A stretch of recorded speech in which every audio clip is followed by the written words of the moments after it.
This video shows the removal of a curibra from a kitten's neck. It is showing the actual procedure. These are the larval stages of the butt fly. Left untreated, the larvae would hatch out but not without causing pain and infection.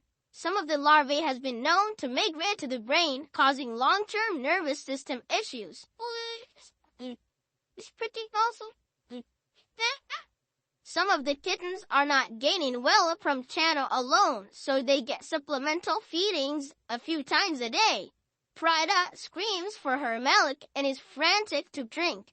She hasn't figured out how to effectively suck, so she bites, licks, and sucks the nipples all at the same time and ends up wearing half of it. It's all because Channel loves to clean her face when she's done.